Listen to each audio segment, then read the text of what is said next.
I'll make it all come true.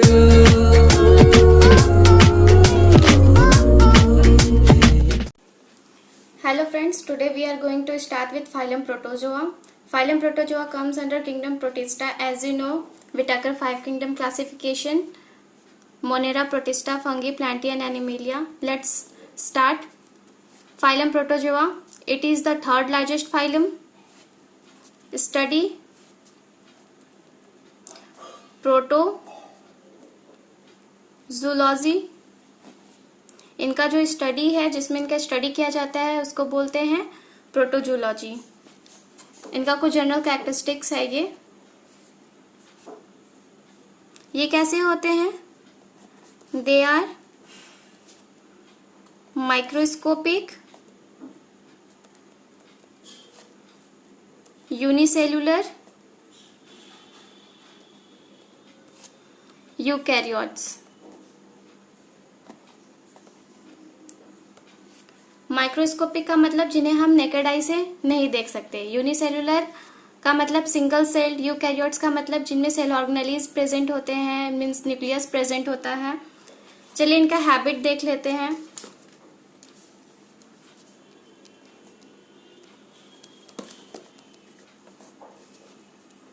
ये कैसे होते हैं? सॉलिटरी, कॉलोनियल, फ्री लिविंग और पैरासिटिक. सॉलिटरी का मतलब क्या हुआ? जिन्हें अकेले रहना पसंद है. कॉलोनियल का मतलब क्या हुआ? जो ग्रुप में रहते हैं एक साथ. और फ्री लिविंग जो फ्री रहते हैं, एज यू नो. और पैरासिटिक का मतलब जो दूसरे एनिमल पे डिपेंड होते हैं, मीन्स होस्ट के ऊपर डिपेंडेंट होते हैं, पैरासिटिक. चलिए इनका हैबिटेट देख लेते हैं. हैबिटेट का मतलब क्या होता है? Place where animal lives. इनका हैबिटेट क्या है? Fresh water. कुछ फ्रेश वाटर में रहते हैं, कुछ मरीन होते हैं और कुछ पेरेनियल होते हैं.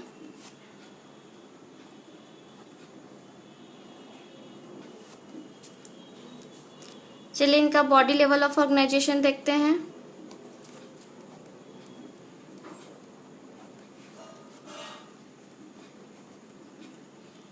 Body level of organisation. Body level of organisation का मतलब क्या हुआ?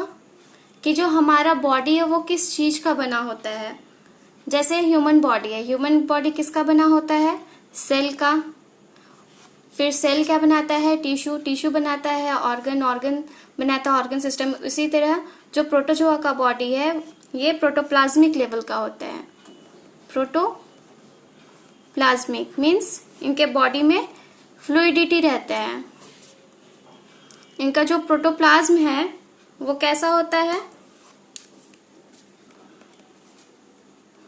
यूनिन्यूक्लिएट और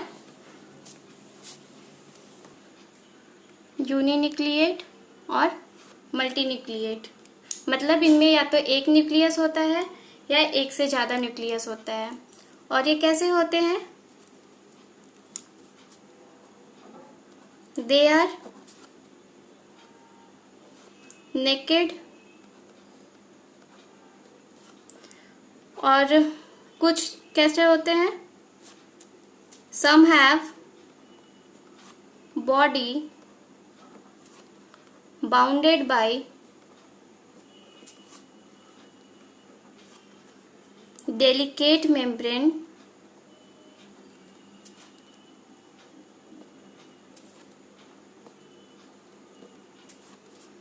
that is pellicle, test, shell और इन्हें लॉरिका भी बोलते हैं. ये सारे क्या है? इनके लूज आउटर कवरिंग होते हैं. ये एक इम्पॉर्टेंट पॉइंट है, इन्हें आप नोट कर लीजिए. सम शो न्यूक्लियर डाइमॉर्फिज्म, कुछ जो है न्यूक्लियर डाइमॉर्फिज्म शो करते हैं। एग्जाम्पल जैसे पैरामीशियम, ये क्वेश्चन आपके एग्जाम में पूछता है। न्यूक्लियर डाइमॉर्फिज्म का मतलब क्या है कि इनमें दो टाइप के न्यूक्लियस होते हैं। चलिए इनका सिमेट्री देख लेते हैं।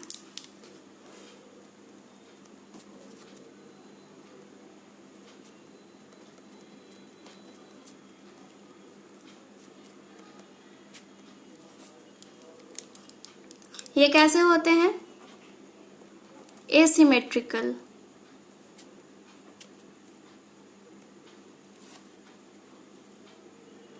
या फिर इन्हें इरेगुलर भी बोलते हैं। इरेगुलर शेप होता है इनका।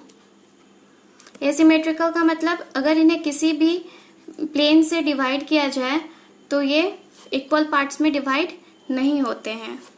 चलिए इनका रेस्पिरेशन देख लेते हैं।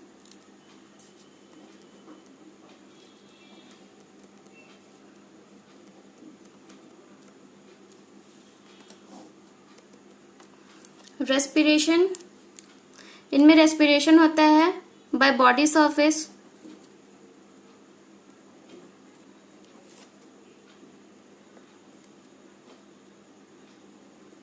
मीन्स इनमें गैस का एक्सचेंज होता है बॉडी सरफेस के थ्रू। इनमें सर्कुलेशन नहीं होता, सर्कुलेशन नॉट फाउंड।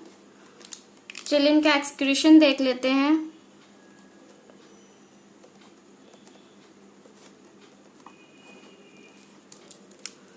इनमें एक्सक्रीशन कैसे होता है? By contractile vacuole.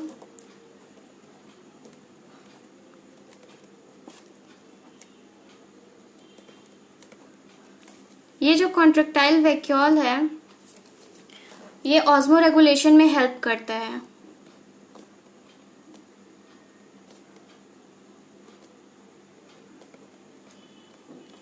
चलिए देख लेते हैं ऑस्मो रेगुलेशन क्या होता है।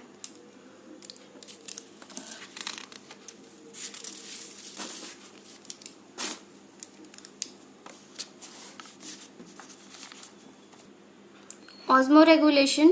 What is osmoregulation? Some freshwater protozoa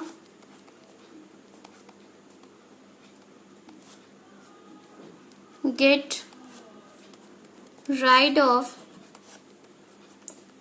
excess water through contractile vacuole known as osmoregulation। इसका मतलब क्या हो गया कि जो कुछ फ्रेश वाटर प्रोटोजोआ हैं उनमें एक्सेस वाटर स्टोर ना हो, उस वाटर को रिमूव करने के लिए ये अपना वाटर को कॉन्ट्रैक्टाइल वैक्यूल से रिमूव कर देते हैं। और ये जो प्रोसेस होता है उसको ही हम लोग क्या बोलते हैं? Osmo regulation. एक और पॉइंट नोट कर लीजिए, जो अमीबा होता है उनमें सिर्फ एक कॉन्ट्रैक्टाइल वैक्यूल होता है और पैरामीशियम इनमें 2 कॉन्ट्रैक्टाइल वैक्यूल होता है। इनका न्यूट्रिशन कैसा होता है?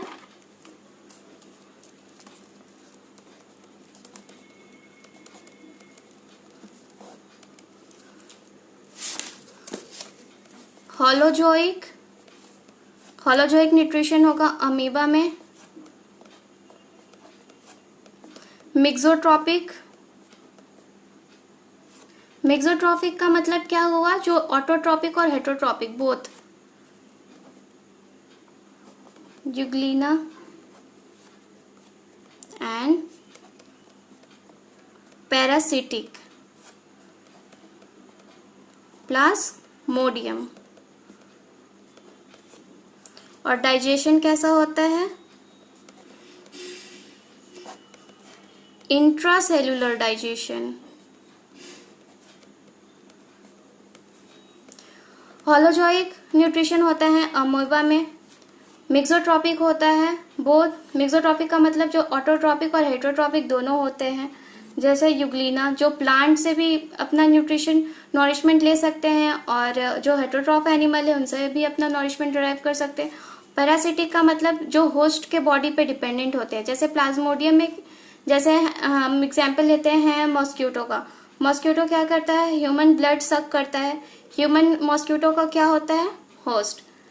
तो अपना नॉरिशमेंट वो किससे डिराइव करता है, पैरासिटिक होस्ट से। इसको ही हम लोग क्या बोलते हैं, पैरासिटिक न्यूट्रिशन। डाइजेशन कैसा होता है, इंट्रासेलुलर। आज के लिए इतना ही। नेक्स्ट वीडियो में हम लोग रिप्रोडक्शन, लोकोमोशन और कुछ स्पेशल पॉइंट्स के बारे में बात करेंगे और इनका क्लासिफिकेशन के बारे में। तब तक के लिए bye bye and take care. I'll make it all come true.